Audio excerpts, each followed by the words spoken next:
Alright Bonehawks, this video is all about Mortal Kombat 1, and these are just 5 general tips for playing the game to help you improve or give you some knowledge that you might not have already known. Or maybe you did, I don't know, I'm not your dad.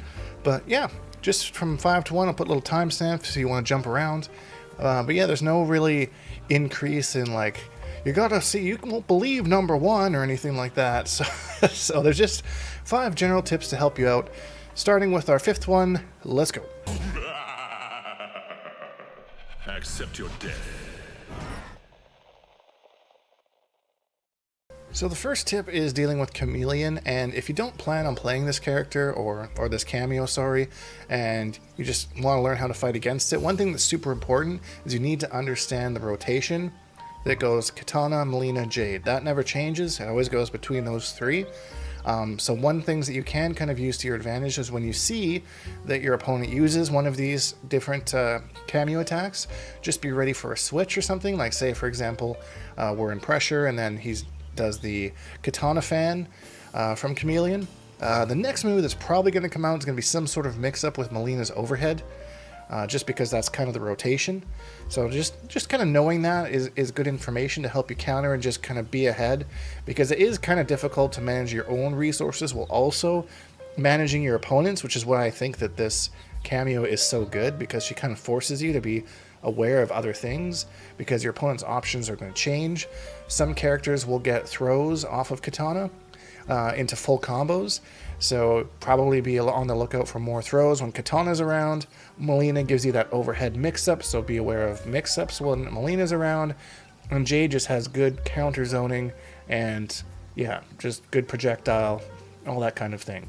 So kind of knowing the order in which they're going to be coming out, and then you can kind of guess how your opponent is going to use them or when they're going to use them. If they have like a string with a low in it and you know that Mileena's going to come next, that should give you a chance to kind of block that high. Side note on Mileena, she is kind of difficult to punish sometimes, depending on the string that your opponent uses with her. Sometimes it can cause her to land in front of your opponent, so when you go to punish your opponent, you actually hit Chameleon first, and Chameleon takes the damage, and because Chameleon just tanks that hit, your opponent is able to recover in time before actually getting hit by your second attack. So just be aware of that, of kind of where Chameleon is landing and the space that's being created by that one particular mix-up and into Chameleon. But yeah, that Mileena ball roll can kind of be annoying to punish sometimes. Side note with Jade's Razor Rangs, they don't combo back into each other, so you can kind of jump out of this if they just kind of throw this out in the neutral. Some characters have some moves that might force you to block the second one on the way back. But for the most part, you can just jump out of it, or you can try and hit them as they're trying to advance in on you. Just make the read on your opponent, but yeah, you don't have to sit there and respect the 2 of them like you have to do with the Serena ones. So yeah, just some general tips in fighting Chameleon there. The next tip is don't forget to be creative when using armor. In this scenario, we have Raiden and Kano, so Raiden's going to try and steal their turn back by doing Kano right afterwards. And then, so for a good example from my perspective here, is chances are they're going to try and hit us after Kano comes out. So we can block Kano, and then we can armor through his plus frames and land on top of Raiden. I was actually working on this last night just to kind of see how viable it is. And although Raiden can switch up where Kano is and isn't and the time, sometimes you can actually armor straight through Kano and catch Raiden pressing a button. But just armor in general, I don't really see people using this that much. And myself included, that's something that I just started kind of trying to work into my game yesterday. There's lots of strings, there's lots of situations where, especially in this game where cameos can make a lot of things plus and steal a lot of people's turns back from you. Armor is a good option to throw out there just to get them thinking about things and to kind of release some of that pressure. You know, if they have to worry about whether you're going to armor, they're going to be a little bit gun shy, and sometimes you can steal your turn back in pretty crazy plus scenarios.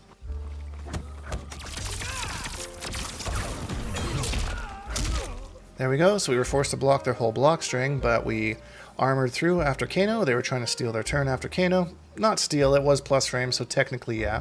But that's what our armor's for, to break through. So don't forget about things like that. It's a fantastic tool you have in your arsenal. Just remember to use it, as I'm working on currently. So this third one is more of a mental thing than an actual physical or gameplay related thing. But I help people with this all the time, and it's called plateauing. And if you've been on this channel for a while, you've heard me talk about it, but it's basically where you don't feel like you're getting any better. You're just kind of stuck in the same place. You're losing to the same things. You're not kind of feel like you're growing. And this happens to every player that wants to get better at anything, really. It can happen in not just video games, but in anything. This is where I see a lot of people drop off. They just kind of get frustrated. They're at this one little part. They can't really get past it.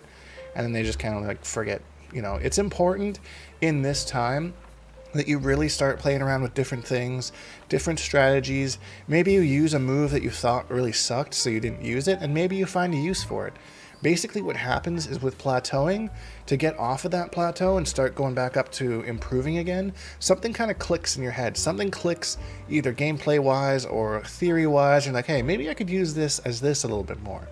And then all of a sudden, boom, that opens up something else, and you're like, okay, well that worked, so maybe this and this will work. And then up you go, start going back up on the plateau. But this is one of the hardest times, and I totally understand anyone that's maybe there currently or has had been there. And I just want to say I'm super impressed if you kept going. Fantastic. And if maybe you were there and you maybe dropped off, you know, maybe go back, maybe give it another chance, play around a little bit. Maybe it includes picking a different character, and maybe the way that that character interacts with something is like, hey, well, maybe my character could do something like that. I've seen this time and time again in people, and yeah, I don't know, it's one of the crappier parts of improving, but it's a necessary evil. You have to get there because your strategy and your brain has kind of come to this point, and everything that you've been doing isn't enough to get you to that next level. So you just need something to kind of, a little pick-me-up, just to keep pushing you up the hill, you know? So if you're experiencing this is totally normal, happens all the time. By the way, I do offer one-on-one lessons. Shameless plug, Patreon link in the description. So the next tip is something that Quan Chi and Katana both have in common. And that is, I can't believe I'm giving you a hint at beating my own character, but hey, you know, the essence of fairness, here we are. There is gaps in almost all of their strings. Katana has a couple extra ones that don't have gaps. Quan Chi only has one, which is this one, at least that I could find. But what makes them similar is the gaps are all after the first hit of their strings. So, especially a move like this with Katana, which is really annoying. It's, in my opinion, one of, if not the best mid in the game. It's got good range, keeps her safe. But yeah, you can armor after that one, and I believe there's 2 or 3 other strings that all have armor gaps after the first hit. So I was using this against my teammate Retro at one point back when I could maybe take some games off of him. And it was working really well because it really makes them think twice about throwing and completing these strings. Because yeah, if you do armor through it, if your armor is unsafe, everybody here but Kung Lao basically, then yeah, you can get punished, but it's a read. So, but you can shut down some options, especially like this one with Katana, with the incredible range, hit confirm ability that it has. Might be good just to throw it out as an idea every once in a while. And if there's a string that doesn't have an armor gap, or you mistime your armor gap, sometimes you just get a fun flawless block, and it's better than nothing anyways. So, yeah, go to the lab, check that out, see how your armor works against Katana or Quan Chi strings. It'll probably work. I don't see why it wouldn't. But yeah, again, if Kung Lao armor, I mean, you could get a nice Goro pickup out of it, so who knows? And the last one is more of a reminder than it is a tip, I suppose. Maybe, again, maybe you knew this, maybe you don't. I don't know. I'm not your dad. But Smoke's little smoke port thing is just projectile immune. It's not physical attack immune, so you can hit him out of it on his way over to you. I've ran into a couple Smokes lately. They're using this a lot. And yeah, it's easy enough to just kind of react to whatever you got. Catch him coming in, get a combo, whatever you want. It's a little bit harder when he's doing it in pressure, obviously, because there's 1 or 2 instances where he's quite plus. But yeah, if they're just doing it in the neutral, just stop that. Just shut that down. Just try and time it. Hit him with any normal you got that'll hit him out of it. And yeah, that's my tip. Fine, whatever. One last tip since we're here anyways. And again, more of a reminder because Baraka kind of disappeared for a while Cyrax was out. But now I'm starting to see him come back a lot with Striker, especially after Tekken Master did so well with him. Just a reminder on the flawless blocks of the blades, his down forward 2 move, it's the 3rd hit. And this is important, especially now that we see a lot of Baraka Striker, because he can have big, long block strings going with the grenades. And yeah, if you just start one flawless block, it will negate the chip for the entire string until his pressure ends. So yeah, pretty important to know, especially with these two individuals that are kind of not fun to fight against. Yeah, so the chip stops there. Chip stops after the first two hits. No chip damage. I think they're still building meter. It's reduced a little bit, but yeah.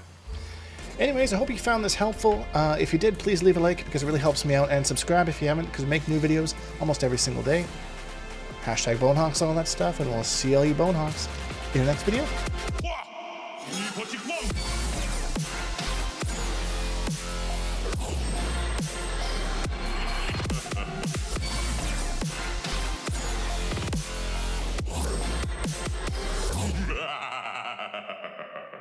Accept your death.